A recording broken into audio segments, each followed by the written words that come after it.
We're not them. I'm not them. You're not them. And they're not you.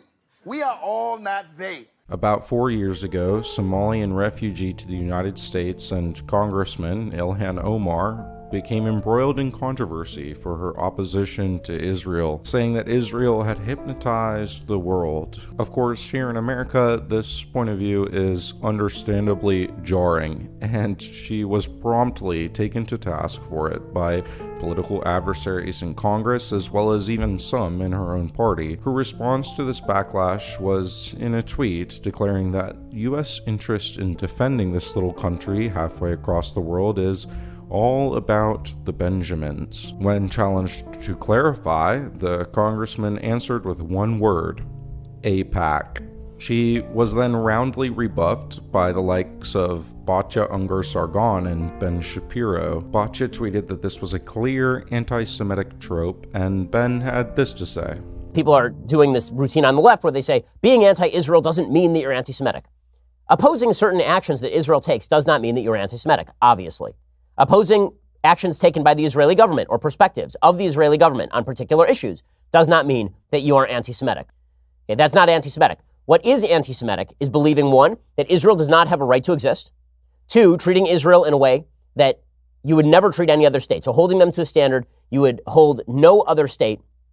And three, suggesting that Jews everywhere are responsible for the specific actions of Israel and punishing Jews as a collective for the actions of the Israeli government. She said that American support for Israel was, quote unquote, all about the Benjamins, and then she cited to AIPAC. What she meant by that, obviously, is that Jewish American money was behind American support for Israel.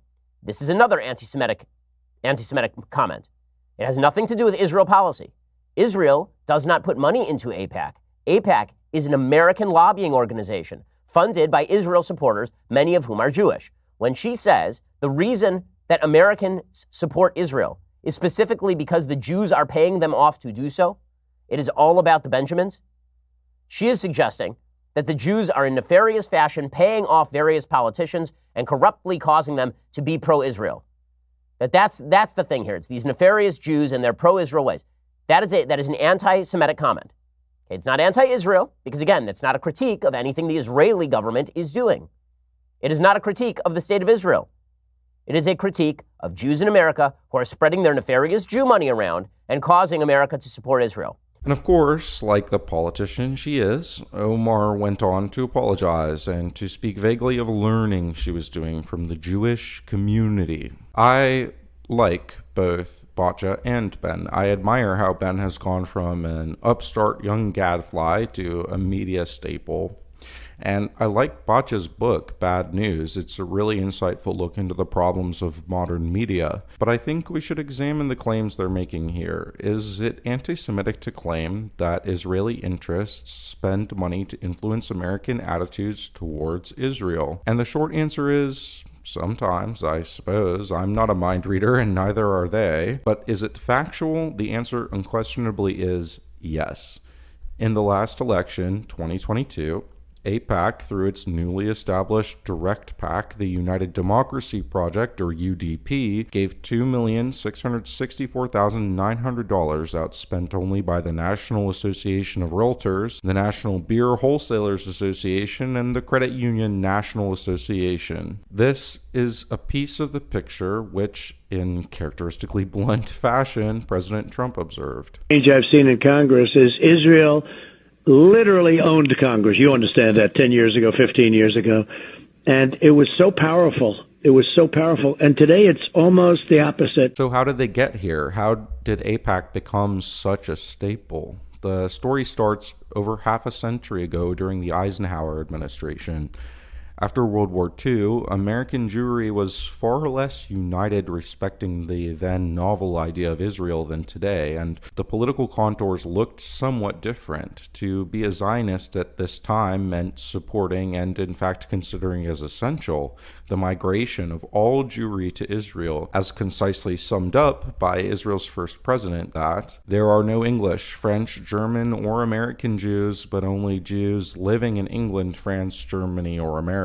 The non-Zionist camp while passively supporting the Zionist project, were less willing to leave their countries of residence and concerned about the implications such a movement might pose respecting perceptions of Jewry within the countries they lived. There were also those who were anti-Zionist, expressly opposed to the State of Israel, including a strange contingent of hard-left and ultra-conservative Jewry, the ultra-conservative branch of which still does not recognize the State of Israel to this day, even while living within the country. To put it simply, there was not a consensus that there is today amongst American Jewry about this then novel and experimental state. From the American governmental side, while there was a cautious optimism about this new state as a total Middle Eastern ally in a global Cold War environment, Israel was not guaranteed support, and in fact was in a rather tenuous position when weighed against the advantages of good relations with oil-rich Middle Eastern states. President Dwight Eisenhower and his Secretary of State John Foster Dulles were not unfriendly towards Israel, but nor were they ideological true believers.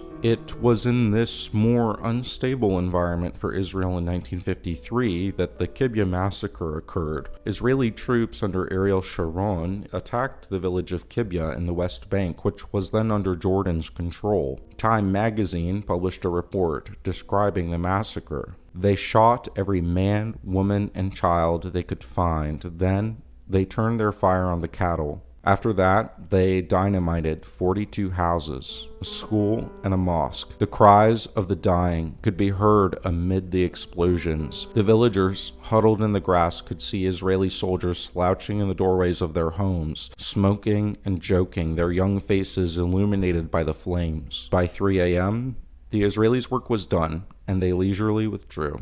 Next morning in London, the news stirred the big three foreign ministers. 3 identical messages went off to the UN requesting an urgent meeting of the Security Council, which took up the matter this week and unanimously invited Denmark's Major General von Benneke, Chief Truce Supervisor, to New York to report. The UN's Mixed Armistice Commission, chief enforcement agency of the truce, which has only the power to urge and deplore, deplored the Israeli act as cold-blooded murder. Britain, which stands behind the desert state of Jordan, wired its distress and horror in an angry message to Israel's government. From Washington went the harshest diplomatic protest ever addressed by the U.S. to Israel. Shocking. Those responsible should be brought to account. In the midst of this PR disaster for Israel, Isaiah Keenan, head of the American Zionist Council, which would become AIPAC, wrote, "The Kibbutz incident has not only undermined the moral position of the Jewish people, it has discredited the premises of our propaganda and has given the color of truth to Arab propaganda efforts to portray Israel as aggressive, unfaithful to the UN, and brutally indifferent to the Arab refugees whom it allegedly expelled." Furthermore, following this scandal, rumors grew that the Eisenhower administration might demand the AZC register as the agent of a foreign power. So the AZC underwent a restructure. Keenan said, "There was no change in leadership or membership, but donors would fund the new Committee for Public Affairs with direct contributions. These donations, unlike those to the AZC, would not be tax deductible, which meant that fewer restrictions would apply to the new group's activities in Washington. And through this loophole, they could avoid the scrutiny of the Eisenhower administration and subsequent administrations until this day." But this massacre at Kibbutz marked a real turning point for American Zionism. The lines became more clearly drawn, and Zionists, as well as those who had previously been considered non-Zionists, were forced to choose a narrative side in the public relations war. Most chose what would eventually develop into the Ben and Batya form of Zionism, one which supports and defends Israel without having any intention of renouncing whatever citizenship they may hold in emigrating. I think it's important to point this out because this was not always the consensus view of American Jewry. It developed. And while Ben and Batya were born into a world in which to be Jewish is inextricably linked to Zionism as we now know it, this was not always the case, even within still living memory. In fact, Ben and Batya would have, at one point in time, been considered non-Zionists, strangely enough. I think that's important to note because Ben and Batya are representations of how this issue happened to shake out historically, but not some absolute Platonic form of Zionism, even within the Jewish community. After the Kibbutz massacre, the wagons circled Zionists and non-Zionists, putting aside their differences and fusing into what would become the consensus view. An interesting resource you may want to check out for more details on this period is a Cambridge Press article from Doug Rossinow, linked in the description. Ben and Batya were born into this environment, so they represent the state of Zionism today, but not the original contours of the movement, and strangely enough, in modern times, this consensus itself amongst American Jewry is beginning to crack, because AIPAC, while still by far and away the most dominant Israeli advocacy group, is no longer the only game in town. For example, the more liberal pro-Israel J Street. Let's return now to the present day. Remember how I mentioned that AIPAC has a lobbying arm called the United Democracy Project? J Street spokesman Logan Bayroff said of them, "The United Democracy Project sounds innocuous, and the advertising that they're running in these districts is about healthcare and reproductive rights and things that have nothing to do with Israel, which makes sense because those are the things that decide elections, not Israel. The reason that they're aligning with certain candidates is because they are more aligned with the more hawkish positions on Israel and because they fear that the other candidates will be more progressive and aligned with the Palestinians." And that's kind of the crazy thing about this whole issue. Omar may have grasped in panic at the most prominent example, but the reality of the pro-Israel lobby is far larger. J Street is a more liberal conception of the pro-Israel lobby in America, trying to distinguish themselves and the cause from AIPAC. But there are still others, like the Democratic Majority for Israel or the Jewish Democratic Council for America. How much does this collective interest group give? Well, if we just limit our scope to the leadership, and one bonus example, here's some of the numbers. All of this information is available on Open Secrets. Mitch McConnell in his last election in 2020 got $380,928. For many years, such slurs and tropes were limited to the fringes. Sadly, they've recently received new prominence, having been repeated and retweeted by a sitting member of Congress. So right from the get-go, I want to say this. My friends, your advocacy is not a conspiracy. Chuck Schumer in 2022 got $546,007. We must continue to stand firm against the profoundly biased campaign to delegitimize the state of Israel. Nancy Pelosi got $51,985. Israel and America are connected now and forever. We will never allow anyone to make Israel a wedge issue. Hakeem Jeffries in 2022 got $439,790. In the wake of the current conflict between Israel and Hamas, there has been a disturbing outbreak of the cancer of anti-Semitism in many parts of the world.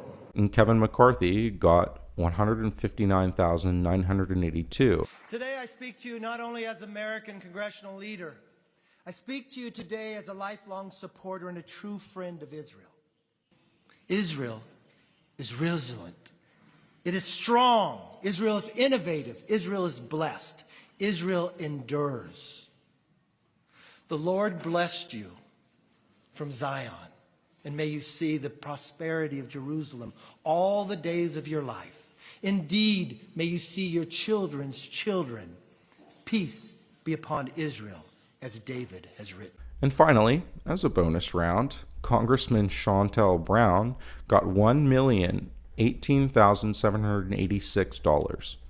I had an opportunity to visit Israel, and so it struck chords and feelings in me that I was able to relate and tell my story about the vulnerability that I felt when I stood on the Golan Heights and when I stood near the Gaza Strip at a kibbutz. And so being able to tell relatable stories so that people can get a feeling and understand, I think as the most compelling convictions that we can lead with. Why so much? Because she was running against outspoken progressive and pro-Palestine candidate Nina Turner. Actually, this interest group swept in to save Brown during what had been, until their actions, a fairly competitive primary. The total number spent, according to Open Secrets from pro-Israeli PACs in the 2022 election cycle, was $30,930,833. Comparing pro-Israeli spending to other foreign interest groups from the same year, according to FARA disclosures from 2022, Israeli interest groups spent less than only 6 other countries in the US. For example, China spent $62,831,728, largely on English language Chinese media projects. The Marshall Islands, Japan, Liberia, the United Arab Emirates, and Hong Kong also all spent more than the 30 million pro-Israeli figure. This spending is typically on media and PR for the country in order to shore up and strengthen their relationship with the US and bolster US opinion of these countries. Pro-Israeli spending is different in kind to other foreign spending because it falls into a gray area where these Israel advocates are also Americans expressing their genuine opinions and interest with their dollars in a way which is somewhat different than other foreign countries typically can. But it is oriented largely towards the same goal. I think it's pretty safe to say that this figure, up there with any foreign government or business association, would be bound to be controversial. Israel is not the United States, and yet it has its interests advocated for in the scale of dollars, rivaling our most powerful business associations and other foreign countries. The fact that these interests are advocated financially in a way which is not directly tied to their official government or diplomatic strategy doesn't change the point of the advocacy. Whether official or not, this is advocating for the national interests of a nation which is, in fact, not the United States, directly within the electoral system of the United States. And remember, it was not always a given that they would occupy this unique position. In fact, AIPAC explicitly and consciously wiggled out of FARA obligation in the 50s. So when Israeli advocates like Ben ask why Israel is being treated differently than other countries, perhaps the answer is because Israel, at least in this respect, is quite different from other countries. And I wish folks like Ben would be a little more open and reasonable about this. Instead of trying to defend this spending, which he is clearly in favor of, Ben chooses to simply counter-accuse with anti-Semitism. This is a very disappointing tactic because it plays on American cultural desires to not be racist.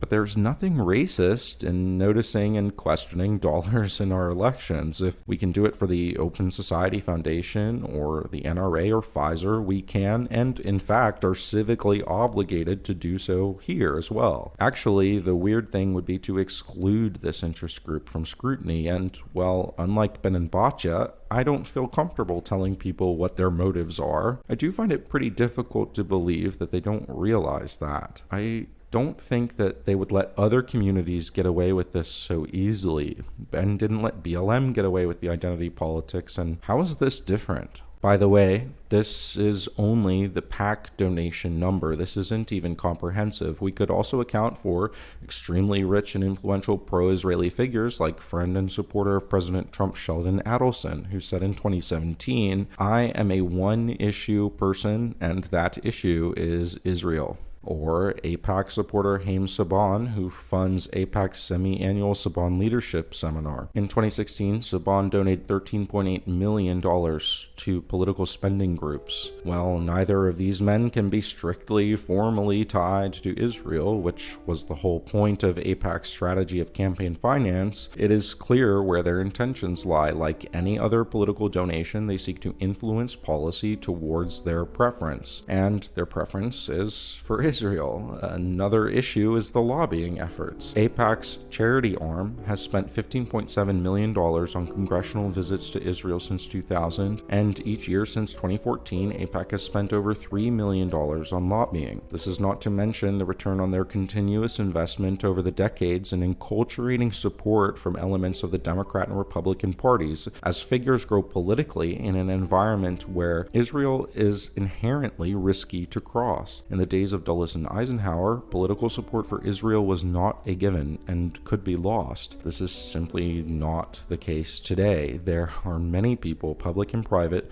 who will simply never stop supporting Israel and for whom support for Israel is a foundational requirement of their support. One of these is, in my opinion, Ben Shapiro himself, who apparently demands privately that candidates visit Israel in order for him to throw his sizable media apparatus behind them. So as far as I can tell, this is pretty much the comprehensive list of Israeli influence through explicit trackable PAC donations, billionaire donors and all the attendant perks, lobbying and educational efforts, as well as softer cultural influence like Ben's. All of this expressly rooted in a political and intellectual position which explicitly advocates for the benefit of Israel. It is not at all slanderous to observe that this energy is devoted to a nation which is, again, not the United States. It is not unreasonable to suppose that this spending is in pursuit of a policy agenda which is favorable to that country. As UDP spokesman Patrick Dorton said, our goal is to build the broadest bipartisan coalition in Congress that supports the U.S.-Israel relationship. We are proud to support pro-Israel progressive candidates, including women of color. Noticing this spending has nothing to do with Israel per se. It is an issue of situational awareness in American campaign finance. Perhaps many would still support Israel regardless of the funding. More power to them. As far as I'm concerned, I think there's a case to be made that support of Israel is in our authentic national interest. But while the spending persists, one thing is crystal clear. However clumsily expressed and whatever deep subtext may perhaps be lurking under her words, Ilhan Omar is right to observe that the dialogue around this issue is not completely on the level. It is more complicated than just the Benjamins. Or, if you believe Ben's version of the story, there are no Benjamins at all, and you're racist for even wondering. But we should at the very least arm ourselves with the knowledge of a key aspect of this issue, and the Benjamins are there. And noticing them, noticing the reality of the situation, doesn't mean you're anti-Semitic. It means you have eyeballs in your skull. I don't think it's healthy to ignore reality out of a fear of being accused of racism, even if it comes from our friends Ben and Batya. As it turns out, everybody you don't like probably isn't Hitler.